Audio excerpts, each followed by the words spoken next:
నమస్కారం. Central park దగ్గర food court కి శంకుస్థాపన చేయడం జరిగింది. సుమారు 6 కోట్లతో అత్యాధునిక వసతులతో ఫుడ్ కోర్ట్ ప్లేస్ అంతా కూడా ఒక్క ఏరియా కాకుండా 3 పక్కల కూడా ఈ ఫుడ్ కోర్ట్ దగ్గర 200 షాపులతో దేశంలో మెయిన్ సిటీలన్నీ కూడా ఇటువైపు చూసే విధంగా ఫుడ్ కోర్ట్ జరుగుతుంది. ముఖ్యంగా ఫుడ్ పెట్టడం వల్ల పేదలు ఎవరైతే ఉన్నారో ఇబ్బంది లేకుండా నైట్ డ్యూటీ చేసిన కానీ ఎవరికైనా కూడా ఇబ్బంది లేకుండా మంచిగా తయారు చేసి అన్ని వసతులు ఇవ్వడం జరుగుతూ ఉంది.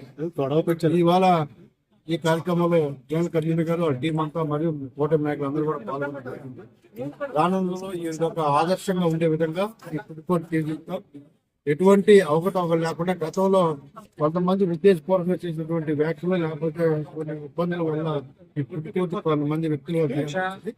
సో ఇప్పుడు అలా కాకుండా పకడ్బందీగా జిఎంసీ అండర్లో నడిచే విధంగా పూర్తిగా అధికారుల పర్యవేక్షణలో అధికారులే షాపులు కూడా ఎవరెవరికి అర్హులో వాళ్ళకి నిర్ణయించి వాళ్ళ యొక్క అర్హతలను బట్టి వాళ్ళకి 2 షాపులు డబుల్ షాపులు లేకుండా చూసి అధికారులు డిసైడ్ చేసి ఫైనల్ చేస్తారు లిస్ట్.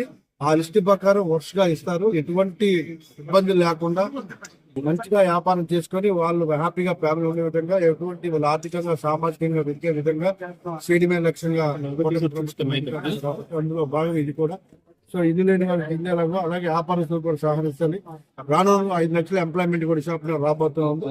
విశాఖపట్నం ఈ రాష్ట్రంలో ఒక గుండెకాయ లాంటిది కాబట్టి ఇక్కడ నుంచే ఏదైనా అభివృద్ధి స్టార్ట్ అయినా లేకపోతే ఏది స్టార్ట్ ఇక్కడ నుంచి ఉంటుంది.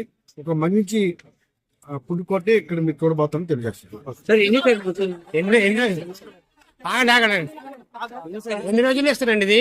ఎన్ని రోజులు అందజేస్తున్నారు? ఎన్ని రోజుల్లో వాళ్ళకి అందజేస్తారు? మాక్సిమం ఒక 2-3 రోజుల్లో స్టార్ట్ అవబోతా ఉంది. ఒక 60 days లోపల అర్హులైన వాళ్ళందరూ కూడా ఎంతమందికి ఇస్తారు టోటల్? నా టార్గెట్ సుమారు 200 చేసి రోడ్ల మీద ఎక్కడైతే ఇబ్బందిగా ఉందో ఈ నియోజకవర్గ సంస్థకి సంబంధించి రోడ్ల మీద ఇబ్బంది పడుతున్న కొంతమంది కూడా ఇక్కడ షిఫ్ట్ చేసి ఎక్కడ కూడా రోడ్లకి పబ్లిక్ ఇబ్బంది లేకుండా